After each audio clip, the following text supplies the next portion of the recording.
नमस्कार। आगे बढ़ते हैं और पाठ संख्या 2 की बात करते हैं।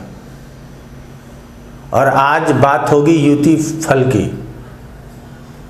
प्लानेटरी कंजंक्शन के नाम से चैप्टर आ रहा है, उसमें ये दूसरा अध्याय होगा। और आज बात होगी सूर्य में चंद्रमा, सूर्य के साथ चंद्रमा। आप देखे होंगे कि बोर्ड पे कुछ लिखा हुआ है, तो सबसे पहले इसकी जानकारी दे दें। ये जो 2 पंक्ति ऊपर में है, ये श्लोक है, ये उसका अर्थ है। श्लोक कहाँ से लिया गया था, हम हमेशा आप लोगों को रेफरेंस बताते रहते हैं। तो ये श्लोक सारावली से लिया गया है। आप लोग चाहें तो वहाँ जाकर के पढ़ेंगे तो स्वाध्याय का लाभ भी मिलेगा। आसान है सूर्य में चंद्रमा को समझना, बहुत मुश्किल कार्य नहीं है, लेकिन कितना विषय सोचना पड़ता है ये समझने की ज़रूरत है। विषय वस्तु को आगे बढ़ाएं, उससे पहले सूचना दे देते हैं कि मार्च में हमारा नया बैच शुरू हो रहा है एडवांस प्रेडिक्टिव एस्ट्रोलॉजी का। ये 6 महीने का बैच है। जिन लोगों को विशेष जानकारी चाहिए ऑफिस में फ़ोन करके या मेल के ऊपर मेल डाल करके ले सकते हैं। यदि नामांकन चाहते हैं तो यथाशीघ्र इस कार्य को कर सकते हैं। तो चलिए आगे बढ़ेंगे। तो ये सारावली से लिया गया श्लोक है। आप सोचेंगे नीचे खाली जो है सो एक कुंडली का निर्माण किया हुआ है। ये खाली नहीं है, ये बहुत कुछ जवाब देगा आपको। तो ये जो 2 पंक्ति है, ये तो सूर्य और चंद्रमा के गुणों के आधार पर उस गुणों का समन्वय होगा और उसके आधार पर क्या रिजल्ट आएगा इसको बताता है। लेकिन सूर्य और चंद्रमा किसी एक घर में ही हो सकता है ये जरूरी नहीं है। 12 के 12 घरों में कहीं भी स्थित हो सकता है। अलग अलग भावों में स्थित होने पर अलग अलग परिणाम प्राप्त हो जाएगा। तो यहाँ जो अलग अलग परिणाम प्राप्त होगा उसको भी सोचेंगे। ये 2 लाइन बता देने से आपका बहुत फायदा नहीं होने वाला है।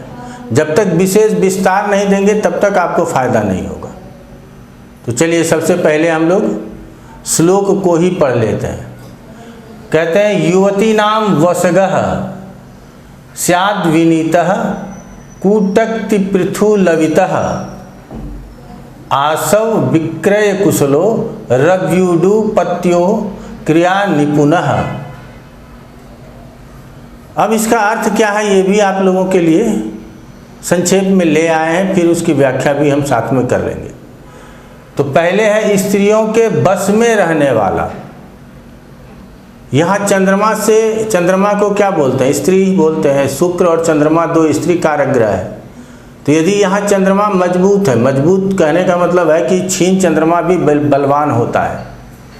चंद्रमा बलवान है और सूर्य से अस्त नहीं है, तो ऐसे स्थिति में जातक स्त्री के बस में रहने वाला हो सकता है। अब आगे बढ़ लेते हैं। नम्रता से हीन क्यों कहा गया? क्योंकि चंद्रमा हमारे मन का कारक है और वो क्षीण है, इसीलिए हम नम्र नहीं होंगे। क्योंकि सूर्य के पास होने से 72 डिग्री आगे पीछे चंद्रमा क्षीण का होता है, ये आप लोग जानते हैं। तो इसीलिए नम्रता से हीन। कूटनीति का ज्ञाता क्यों कहा गया? क्योंकि दोनों को राजा ही बोला जाता है, लेकिन हम पढ़ाने के क्रम में समझने के लिए सूर्य को राजा और चंद्रमा को रानी कहते हैं। तो राजा रानी मिल करके कूटनीति बनाते हैं और अपना राज्य काज चलाते हैं। तो इसीलिए कूटनीति का ज्ञाता। मद्य एवं फल आदि बेचने वाला। मद्य का काम चंद्रमा से होता है और फल का काम सूर्य से होता है। गुरु से भी फल की बात होती है, लेकिन यहाँ फल का काम किससे बताया जा रहा है? सूर्य से बताया जा रहा है। तो इसीलिए मद्य एवं फल आदि बेचने वाला। चतुर और अच्छा कार्य करता होता है। यहाँ अच्छा कार्य करता होता है। चंद्रमा को, सूर्य तो राजा ही है, इसीलिए कार्य करता अच्छा होगा। चंद्रमा की युति से और अच्छा क्यों बताया जा रहा है? क्यों? क्योंकि चंद्रमा जो है वो खाना पकाना या खाने पीने के प्रबंधन में माहिर होता है। उसको खाने पीने के प्रबंधक के रूप में जानते हैं। तो इसीलिए सूर्य और चंद्रमा यदि एक साथ हो तो ऐसे में कहा जाता है कि अच्छा कार्य करता होता है। ये तो हो गया एक संक्षिप्त में कि सूर्य और चंद्रमा की युति हो तो क्या फल होगा। अब इसका विस्तार समझिए। हम जानते हैं कि मेष लग्न होगा तो चौथे और पांचवें का स्वामी होगा कौन? चंद्रमा और सूर्य। अब ये केंद्र त्रिकोण और लाभ स्थान में है या केंद्र त्रिकोण में है, तो ये केंद्र का स्थान का स्वामी हो गया, ये त्रिकोण स्थान का स्वामी हो गया, तो केंद्र त्रिकोण राजयोग बन गया। यदि यहाँ हो, यहाँ हो, यहाँ हो, यहाँ हो, यहाँ हो, तो हम क्या कहेंगे? केंद्र त्रिकोण राजयोग। और फिर फल किसका कहेंगे? जिस स्थान में बैठा होगा उसका फल कहेंगे, और चतुर्थ एवं पंचम के फल को उत्तम बताएंगे। अभी तक इसमें कोई भाव समाहित नहीं था, कोई स्वामित्व समाहित नहीं था, लेकिन अब क्या होगा? भाव भी समाहित होगा और स्वामित्व भी समाहित होगा। उसी तरह से तुला लगन में आप लोग देखेंगे तो ये दशम का और नवम का स्वामी हो जाता है, क्षमा चाहेंगे, दशम का और एकादश का स्वामी होता है। तो अब दशम और एकादश कार्येश और लाभेश की युति है, तो ये कितनी अच्छी युति हो गई ये समझने की जरूरत है। साथ में हम लोग ये भी जानते हैं कि ये दोनों आपस में मित्र होते हैं, एक दूसरे को शत्रु नहीं मानते, दोनों एक दूसरे को मित्र मानते हैं। सूर्य और चंद्रमा साथ में है तो अस्त होने का खतरा बना हुआ है, हो सकता है कि ग्रह अस्त हो जाए।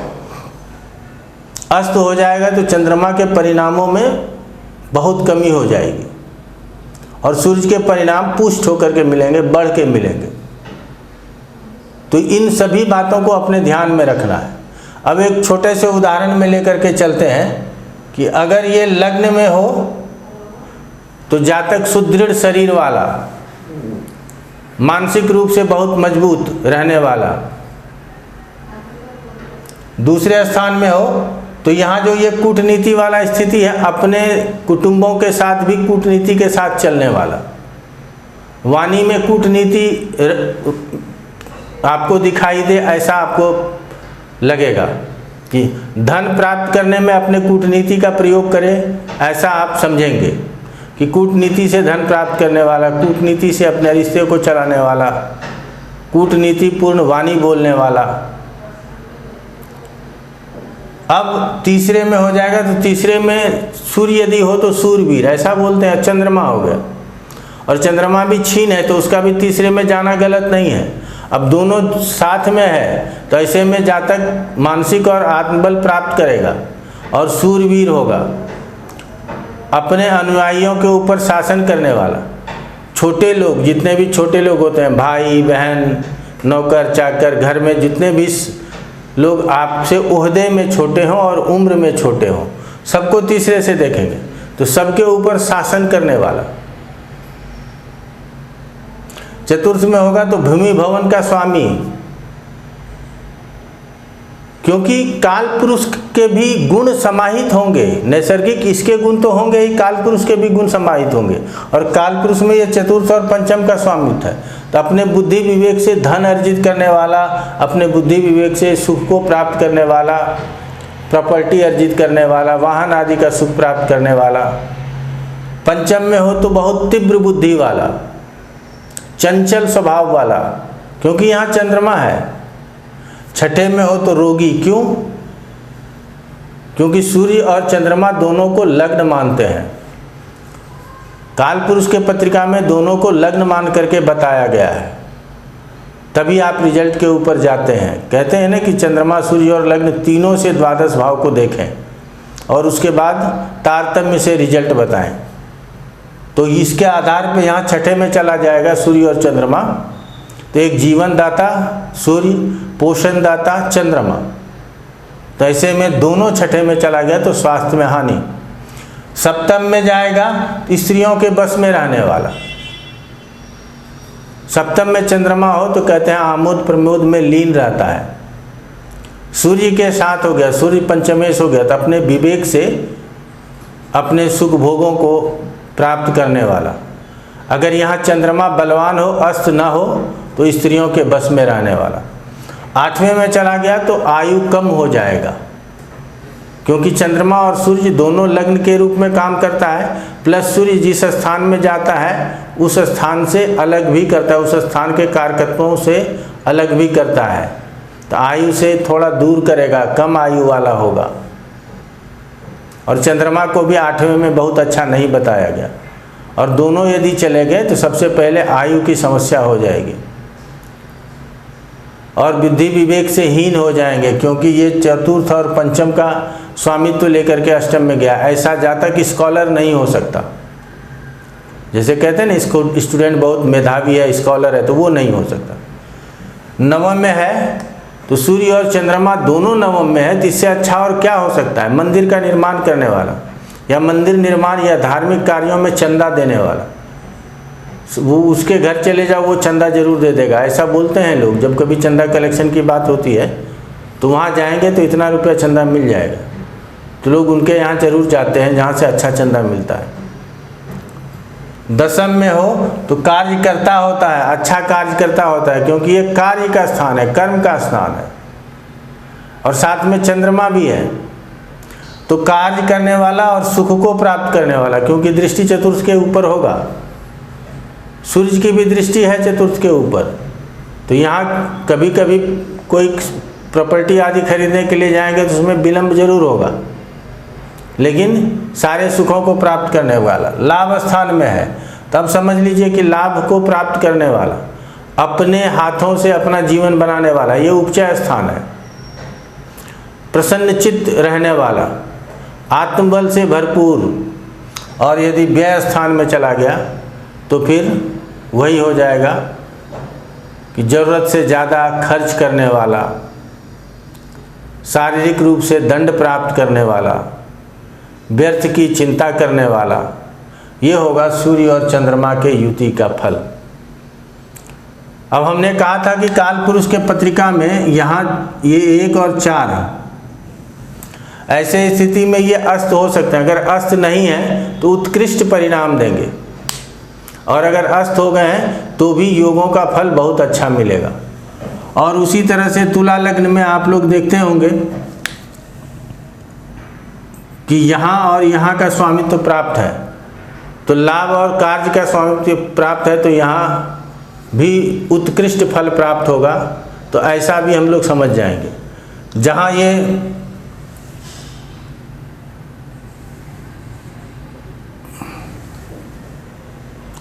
चार और 5 ऐसा संबंध हो जाए तो यहाँ 12 नंबर की राशि हो जाएगी। 12, 1, 2, 3, 4, 5 मीन राशि में। तो ऐसे में क्या हो जाएगा, अब आपको समझना है, हमको नहीं बोलना है। अब ऐसे स्थिति में 5वें और 6ठे का संबंध हो गया, तो 5वें और 6ठे का संबंध हो जाएगा। तो ऐसे स्थिति में हो सकता है कि मद्य बेचने वाला हो जाए, हो सकता है कि अशुभ कार्य करने वाला हो जाए, हो सकता है जीवन में परेशान रहने वाला हो जाए, हो सकता है संतान में परेशानी हो जाए।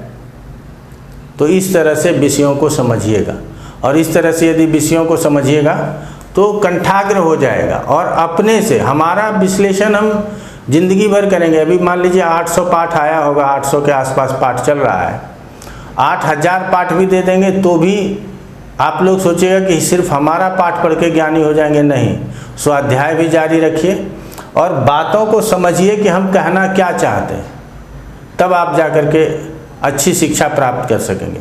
पुनः दोहराएंगे, मार्च में बैच शुरू हो रहा है, जिनको आना है नामांकन करा लें।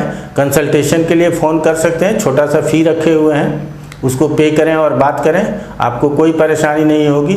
किसी भी समय ऑफिस फ़ोन कर सकते हैं, ऑफिस आवर में 10 से 7 बजे तक, ये ध्यान रहना चाहिए। आज इतना ही, आप लोगों का बहुत बहुत धन्यवाद।